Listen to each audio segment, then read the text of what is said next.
because I have got Megan in the hot seat and it is my turn to interview her about all things personal branding and, of course, her background and where she got to today. I am very excited about this and I would like to say a huge hello and welcome to Megan. Hey, Emma. How does it feel being on that side of things? I don't know that I'm as comfortable as I am when I'm in the driving seat. That doesn't really surprise me. You do like to be in control of things in the situation. So I imagine you're a little bit out of your comfort zone right now. I am, but I trust you. I trust that you're going to ask me nice things. Yeah, well, I've only got about 25 questions to go through. So Everyone logs off and goes, nah, no time for that. Yeah, that's exactly right. Hey, look, I'm really, really stoked that I could be doing this today because I've been watching these series and listening to the podcast since you started. What are you up to now? Probably close to about 40? Yeah, well, I think we've got 2 to go and we'll be at 40.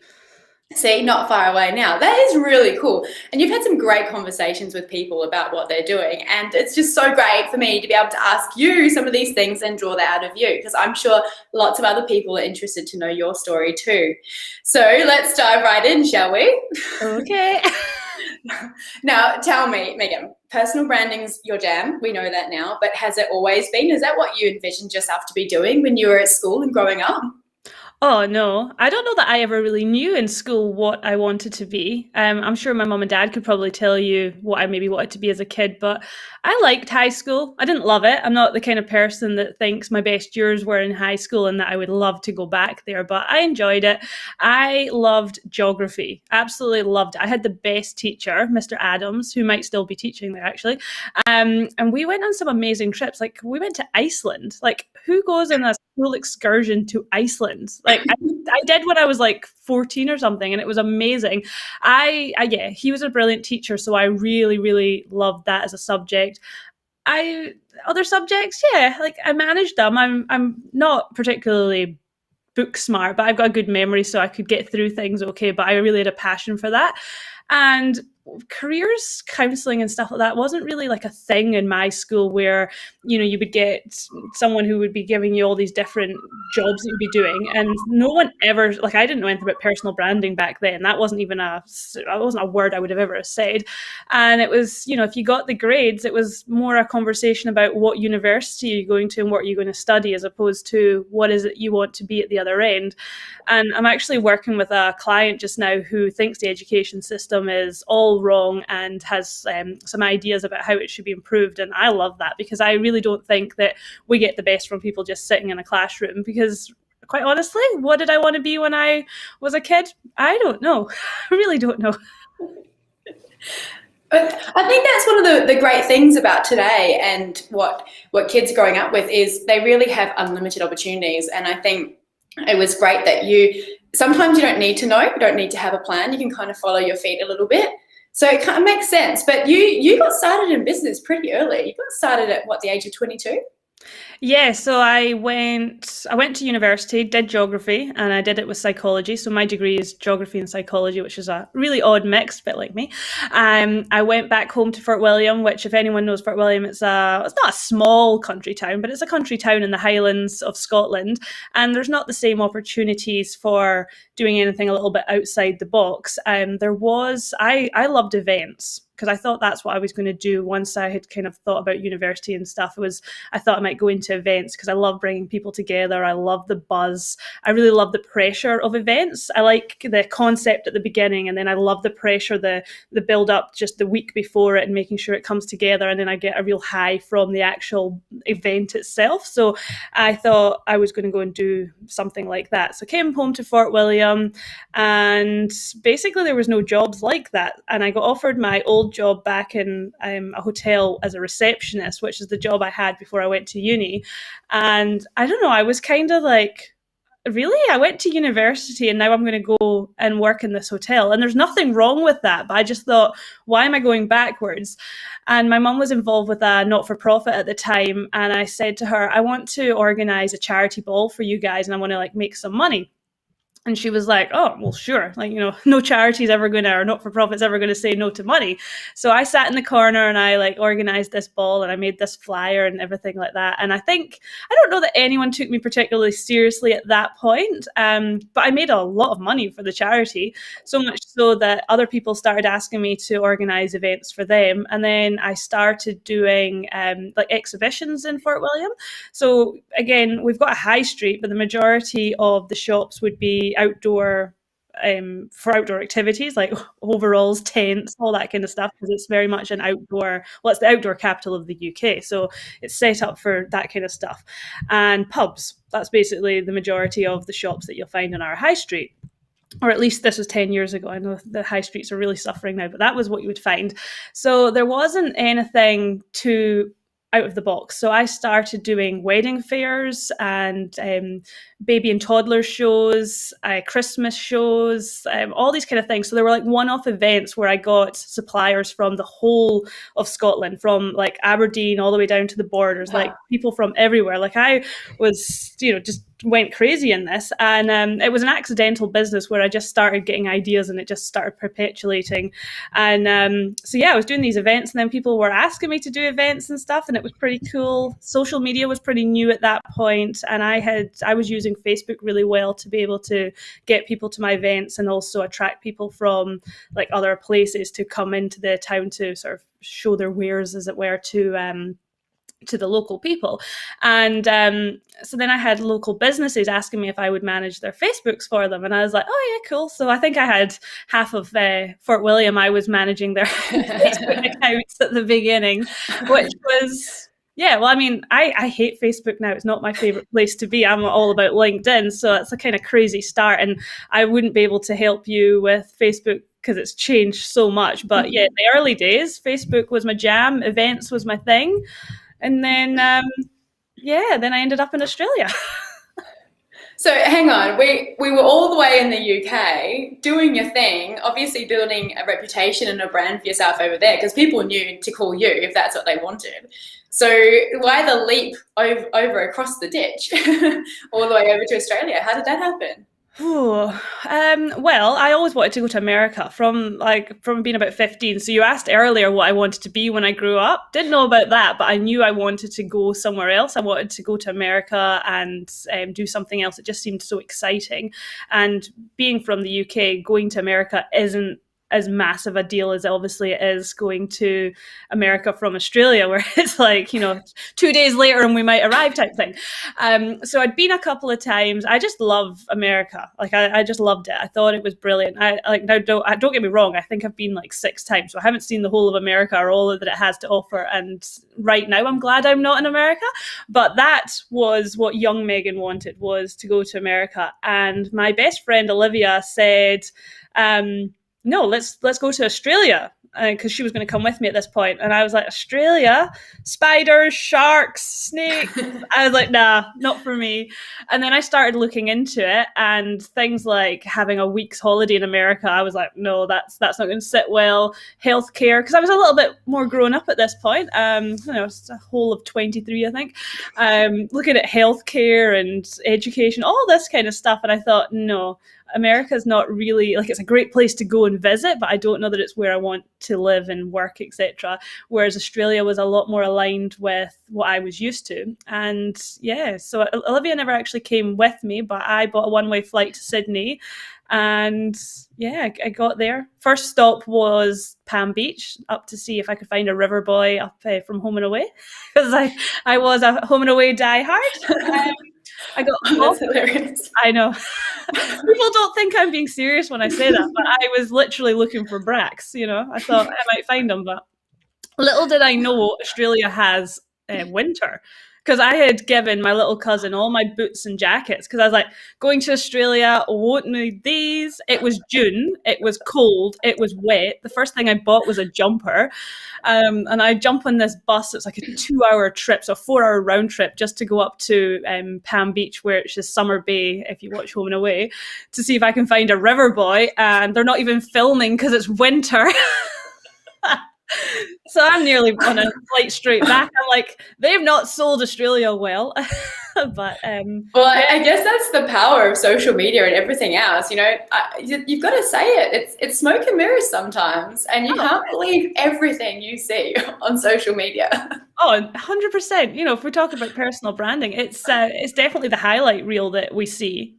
you know, can't believe too much of it, can't compare yourself, etc. So yeah, that's me in Australia. Then I've jumped on a flight to Perth because I got offered a job here in Perth when I was still in the UK, which fell through before I even got on the flight. But I'm 24 by this point. Was I 24, 23? I was 23, 24. At this point, I'm like, I bought a flight, I'm going anyway. So I arrived in Perth, and 9 years later, 8.5 years later, I'm still here. So it can't be that bad. Oh, brilliant. And you didn't meet a river boy, but you did meet a special boy. That's still a pretty good one. Actually, maybe even better than a river boy. Oh, 100%. I met a Canadian in Australia. Who would have thought? It worked out pretty well for you. And does Australia now feel like home? I know there's a lot you miss about home, but do you feel like this is your place and you're quite happy building your brand here now? Yeah, it definitely is home. Like when I go somewhere, like I feel like I'm coming home here. But you'll know as much as I do, because New Zealand's your other home as well. That when you've lived somewhere else, and not just lived somewhere maybe for a couple of years, but I grew up in Scotland. I do have two homes. My mum and dad are still in Scotland, so that is home. Like that's where my heart is. And I guess just now with COVID, my heart's totally breaking because I want my mum and dad here. Logically, I'm like, no, keep the borders closed because things are nice and safe here, etc. And I don't really want them traveling. But my heart is going, no, but my mum and dad could just get on a plane. Just put them on. They'll be fine. Just get them over. So it's hard. That part is hard. But I think that's the beauty of travel. That's the beauty of living in different places, is that you get to experience so much more. You get to meet so many more people. You've got different perspectives. It's amazing. But you do leave your heart in lots of different places, which is also hard. And I know that one thing that you often say in your personal branding stuff is that you want what's familiar. It's and that sometimes that's hard to replicate, and you don't understand. And I think people in business particularly and in their day-to-day lives, they have that unconscious bias because it's familiar. Yeah. You just have to look at the expat communities wherever you are. Like in Australia, there's a Scots in Perth page, there's Poms in Perth, that kind of stuff. That and they buy from one another because it's familiar. They want to support the locals, etc. Even though we're on the other side of the world. So you do always try and replicate what is familiar, or you're attracted to what's familiar. And that's when you're building your personal brand, that's why showing up continually is important, because you start becoming familiar, and with familiarity comes trust, and with trust comes the sale, or comes the next part to the relationship, or whatever it is. Yeah, very cool. I can definitely see how that flows through. And so now you're focusing on personal branding, and I love that you have niched down into this, because it is such a massive field that hasn't really had a lot of knowledge or traction until now, but there's definitely a movement towards owning your personal brand. And even since we only met within the last 12 months, and I was thinking this morning before this interview, I was thinking, what have I done with my personal branding since I've met Megan? And this is things that you probably don't even realize that it's had that effect just from hearing you speak and picking up these little things. I'm like, wow, I've claimed my digital real estate. Like I have emmaburdett.com.au. Yes, I do. and I'm posting more on social media because I get a bit jaded by that. But really, it's good for people to know a little bit more about who I am. And I started thinking about these things that I was doing, and I wake up in the morning, I think, what am I going to wear today? I'll wear my branding colors, all these kind of things. So it's just really cool that you're there and you're doing that. And I guess one thing I really wanted to know from you is, what is your definition of personal branding? Because there's a lot of different views out there as to what it is exactly. But if you had to say to somebody, this is your personal brand, what does that look like to you? basically it's, you are a full person, you are 100% a whole person. But when you're with your family, when you're with friends, when you're with business colleagues, when you're with sale and people you're trying to sell to, everyone, there's a different facet to you. And it doesn't mean that you change and it's like a new costume you put on and that you change dramatically, but you do have a different demeanor about you. You have a different I guess goal in mind when you're with the different sets of people in your life. So different parts of you will come out when you're building your personal brand. And like, I don't care what anyone says, you have a personal brand, whether you like it or not. And if you don't have one, then that's an issue, because that means you're completely forgotten. And it is about building your legacy, etc. But it's making sure that because you'll never have control over what people think, feel, or say about you, which is your personal brand. Because as soon as you walk out the door, and it's the same whether it's a corporate brand, a personal brand, anything like that, it's basically what someone else thinks, feels, or says about you. And you'll never have complete control over that. But you want to get to the position where you're influencing it. And by influencing it, I mean you're picking which part of that 100% that makes you up that you're going to share with the world. So for example, Emma, like I know that there's a lot more to you than the Emma that I see on Instagram or on Facebook, etc. Because it's not for everyone to see that 100% of you, because there's conversations that as friends we will have and closed doors, and that's totally fine, because everyone should have that. It's not about airing your dirty laundry or your clean laundry, whatever it is. But you are, you're a mad keen diver, so that is part of your personal brand, and you show that through what you're doing, because hundreds, thousands of people do marketing. So how do I decide who the marketer for me is? Well, I really relate with Emma because I love diving as well. I've got something in common with you. I see you drinking gin with me, so I'm like, oh yeah, so she's casual, she's fun, she doesn't mind unwinding, etc. Well, that's the kind of person I can relate to as well. Or I see her in her Anam activewear, and I'm like, oh yeah, I love my activewear too. I'm also reading a book in bed with my Anam activewear on, because that's the kind of person I am. I'm thinking about exercising, but I'm really just in bed reading my book. So I start relating with you. So all those little glimpses of you makes people feel like they know 100% of you, when nobody will ever know 100% of you. I don't even know we know ourselves 100%, but it's about giving out enough that someone feels so familiar with you and comfortable. And once we've got that comfort and that familiarity, we've got that trust, that's when we go to that next level. And it isn't always about the person that you're going to get the direct sale from, because it's just as important. Word of mouth is king, and as a marketer know that word of mouth is absolute king. You just need to be familiar and trusted by the right people that might have the right connections as well. So once you've got your ideal client avatar or the person that you're trying to attract, you just have to make sure that you're in the right platform for them, building your brand in a way that will actually relate to them. And also not to worry, because every time I'm working with clients, this always comes up by about session 3. We're lucky if we get past session 3 if this hasn't come up, with the, oh, but what if such and such, these set of people over here don't like it? So what if they don't? They're not the people for you. What if I offend this person? Well, don't be offensive, but if you offend someone because they don't have the same beliefs as you, then you don't want to work with them anyway. So what does it matter if they're put off and they don't come to you? So yeah, personal branding to me is just being an authentic. I hate that word authentic because it's so overused, but it's so true. Just be authentic, be real. You're not an actor, you're not an actress, you are you. And just be comfortable with what you're bringing to the table, and be careful with who you're bringing to the table with you. So my husband Stefan is not camera shy, so being in part of my business and being in front of the camera and being on social media doesn't bother him. My really good best friends like Leslie, Flora, and Nicole, they get splashed all over my social media too. Emma, you get splashed on my social media because I know that you're comfortable with that.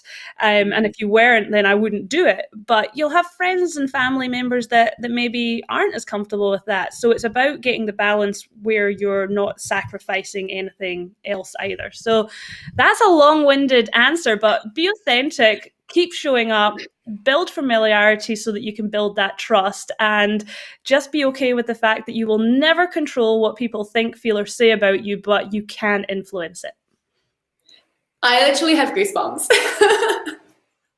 Honestly, on then. It's so true. And if you can get that right and really just believe in it and just do it, it makes your day so much easier. You're dealing with people that you enjoy dealing with. You're not constantly feeling like you really have to try and sell and try and get people across the line. People just naturally are like, yeah, cool. Like, I just want to do business with you. And you're right. Like, everybody, so many people do the same thing. And so for you to stand out, the only thing that can make you different is you. Yep. Definitely need to embrace it. 100%. But it's not easy to embrace sometimes, is it? And now I'm going to use my buzzword that I can't stand is you have to be quite vulnerable sometimes. Yes. You do. And so I actually got caught out, I must have been about a year ago now, no longer than that, because it was well before COVID. I was trying to sort of show a little bit more about me and what I do and in my spare time, because I work long hours, I work, hard, and quite often I go off the grid. My friends will tell you I live under a rock sometimes. But when I take time off, I like to make the most of it. And so I'm on social media and I'm posting this and that. And I had a comment come through from one of my closest friends, and she said, "What's going on with you? There's all these like braggy posts." She used the term, "This is like what's going on. There's like braggy." And I was like, what? and that I didn't realize at the time really buffed it. Just took the shine off my confidence to showcase who I am and what I like to do in my spare time. So how does one person stay strong in that situation? Do you see that happening often, where people do hold back because they fear what other people might think if they start showcasing who they are? Yeah, and that's the worst part of it, is that most people are scared about what friends and family will say. And if you're trying to build a business, your friends and family, they might be referrals, they might use your service or your product, depends what it is that you've actually got. So I can't say they're not your customer, but they're generally not the only customers you're going to have. You're going to have to go much further afield, otherwise your business is going to stall. So the biggest fear people have is friends and family judging them or making comments like you've just mentioned. And the other one is their peers, so people who do the exact same thing as them. When you're putting out content, your content should be valuable. So we've talked about how it should be authentic and it should show you and the different facets of what you do. But the core of it, the main pillar, is always going to be what it is that you're actually doing and what you're selling. So for me, it's always personal branding and LinkedIn. For you, it's always marketing and business, because you're very business focused with your marketing as opposed to just SEO or you're not like that. You're very like let's grow the business, and that's what comes through in your content. And then comes all the other stuff that shows who you are. But if you're so busy worrying about what other marketers are going to say or think or see when they're looking at your content, you'll never put it out because you're worried that they're going to copy it, that they're judging it, that they're going to be talking about you. But guess what? Other marketers are not your customers. They're not the people you're trying to help. And when you put something out that's really, really basic, so say I will put a little video up that shows something on LinkedIn that's really, really simple, something that I can do in my sleep, because guess what? I'm doing it all the time. But for someone else, they would have to Google it. They'd have to look around for ages. They wouldn't even know what to Google, maybe, because sometimes you know what you want to do, but you've got no idea what to even search for it. So that little clip helps them out. Other people who are LinkedIn experts, if I'm worried about that, I might be worried thinking, oh, they're going to think I'm really basic because I'm just putting out this really simple task or whatever. Guess what? I'm not trying to help them because they know what to do. I'm trying to help that person that's just gone onto LinkedIn for the first time and is going, oh my God, how do I post something, or how do I change my URL name? That's the kind of person I'm trying to help. So you really have got to stop thinking about the people that might be judging you and think about the people that you can actually help and impact. So it's a hard one because it's emotional. Your personal brand is yours. It's personal. So that is hard, but that's a barrier. You've just got to get over it. And that's what happens when you start doing it continually. You just go, you know what? And I'm helping more people than I am being judged by people who are maybe a little bit jealous as well, or just don't understand it. Yeah, that's their problem, not yours. Yes, well, one of my favorite sayings is "you do you, boo." Oh yes, I love that. It gets a bit annoying sometimes, but it's true. It's true, and it works because shout out to all the fan club. We've got comments coming through. 100% agree, Megan. Yes, you're awesome. Yeah, you are, Megan. Hello, and thank you for watching. We appreciate that you're watching. So it works, and I guess the last question that I had for you around personal branding specifically is, you touched on it before, right? everybody has a personal brand. If you say you don't have a personal brand, you just haven't been able to articulate it, right? You just don't quite know what that is. So what does that process look like when people, I know that you work with clients on a coaching one-on-one basis. How do you start that process by defining what their personal brand is? Do they just find somebody that they aspire to be and be like, damn, that's the personal brand I want to have? Like, how does that look? Well, one of my favorite sayings from Oscar Wilde is be yourself because everyone else is taken. So yes, it's good to aspire to different people, but you're never going to be that person. And you don't want to be, because you are a much better version of you than you are a version of them. So I work with people by looking at their goals and reverse engineering them. So these goals will not be something like, in 3 months' time, I want this, or in 2 months' time, I want to be the CEO of this. A lot of these goals maybe will be a year. Some of them are 5-year goals, but it's about reverse engineering them so that making sure that they are in the right places, influencing the right people. Because building your personal brand, a lot of people think that it's about the Kardashians and it's about how many likes you get on Instagram, which is so far from it. Like, yes, that's a personal brand as well, but that's a personal brand to the extreme. And you think about celebs, etc. They have strong personal brands, and that's why so many celebs do really well when they have businesses and they have products, like JLo with her perfume. My favorite, Ryan Reynolds with his gin, which is obviously a favorite for mine, but also his I know. And he's another Canadian, and Mint Mobile. I mean, if I could get Mint Mobile over here, sign me up, because again, big fan of him and of all these products and stuff. So that shows you what a strong personal brand can do when you're trying to sell something, because I trust him. I am going to buy that SIM card from him, even though it won't work here in Australia, because I trust him, that kind of thing. So, but we have to bring it all the way back, because unless we're going to be in Hollywood, we're not going to be able to reach that audience. But that doesn't matter. It's about reaching the people that do matter for what your goal is. So you might have a goal of like a political career. Then we want to actually start off by making sure that we're getting you in the room with the right people that are going to vote you in and get you a seat at the table, or get you with the right people that are going to support you, before we then put you on a stage or a platform to be able to actually get votes from people. I help with script writing. I help with telling people what I hear, because if I don't understand it, it means someone else probably doesn't understand it, because we just love jargon. It's just, we don't even know that we're using it a lot of the time, because it's just second nature to us within our industries and our sectors and our niches. We just use these words because we think everyone understands them. So a part of my job is actually stripping down what you're saying so that an 11-year-old can understand it, because we are bombarded with content all the time. So we want to make sure that it's easy, because people are lazy, people are time poor. If it's not easy to understand straight away, then we're on to the next thing. So a lot of the time it's doing that. A lot of the time it's also looking at the different platforms that will work for you, whether that's online and offline, or a combination of both, how that works, how they can merge together, how you can marry them up.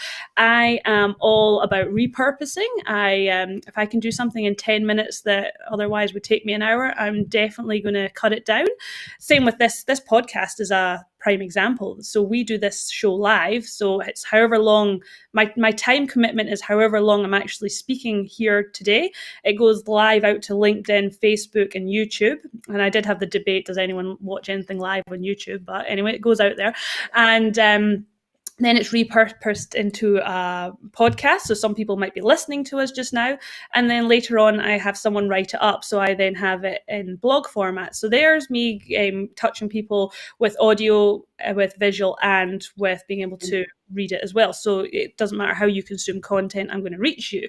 But that's because that's where my audience is at, and that's how I'm trying to gather them. But some of my clients, that's just not what they're looking for. It's about a much smaller group of people. So it's identifying what the goal is, identifying who's important to helping them reach that goal, looking at the platforms that will be able to help them get there. We do a 360 audit of them and what it is that actually people are thinking, feeling about them already. It's anonymous, but we look at what maybe their past clients, their colleagues, their bosses, etc., and also family members, or what words they associate with them, what is it they actually think they do.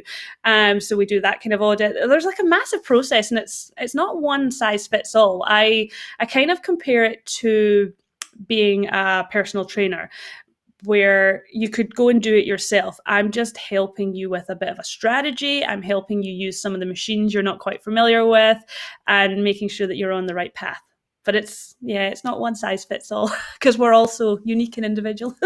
Yeah, absolutely. And it's not a set and forget type thing, is it? It's no.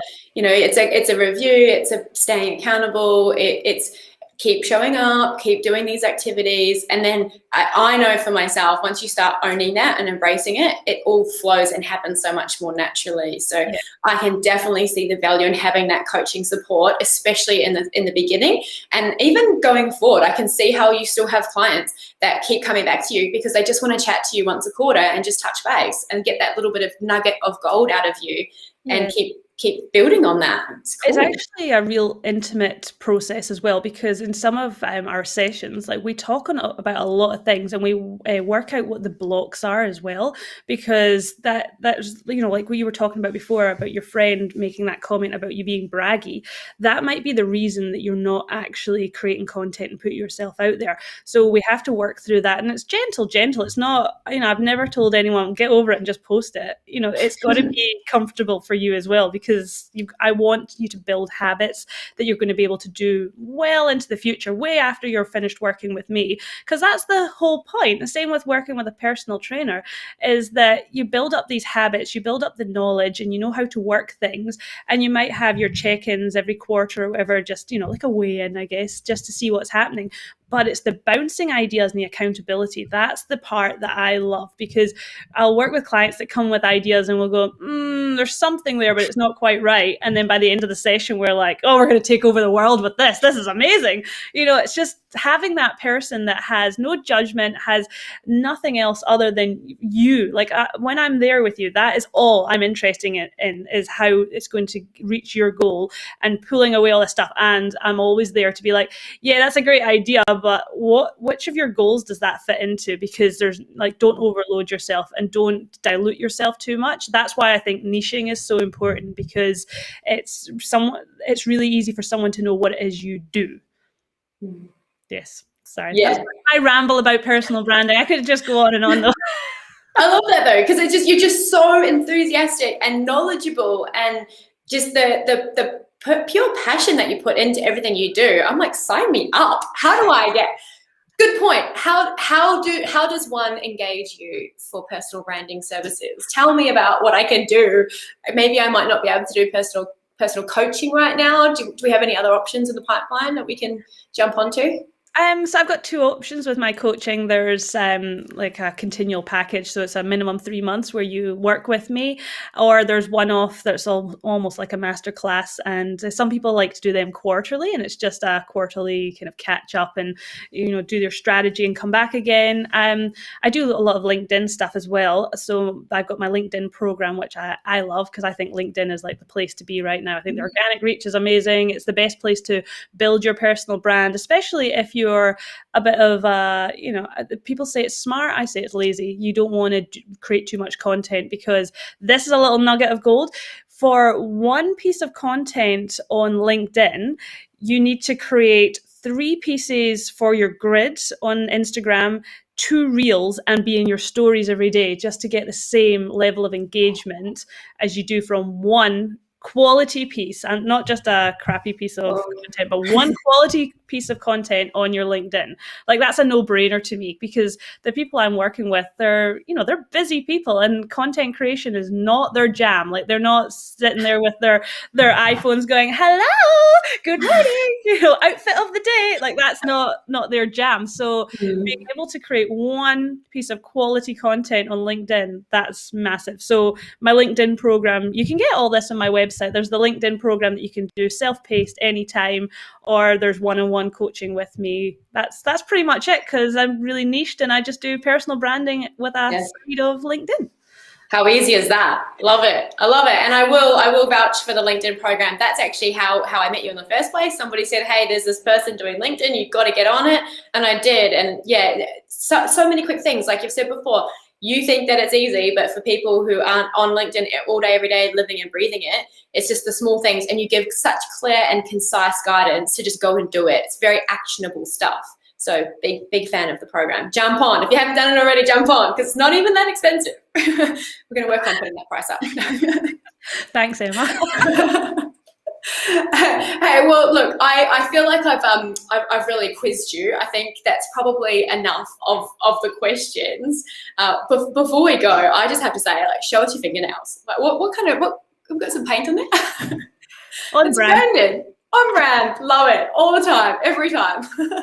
When you're looking to like have your branded colors though, like even if you've not got making a logo or making a company or whatever, because I work with people who are actually employed and it's just about positioning themselves, but we always want to have like a flash of color that's theirs.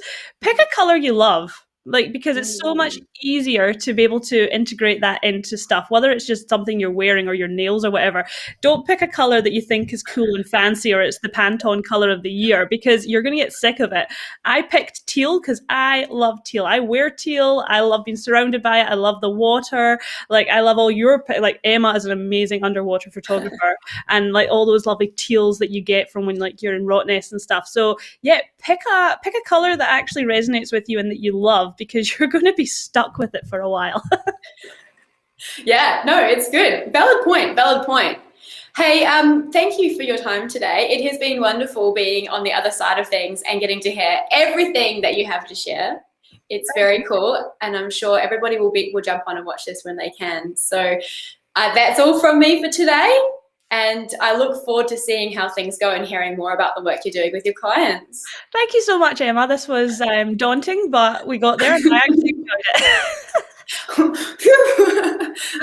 Is this where the production team come in and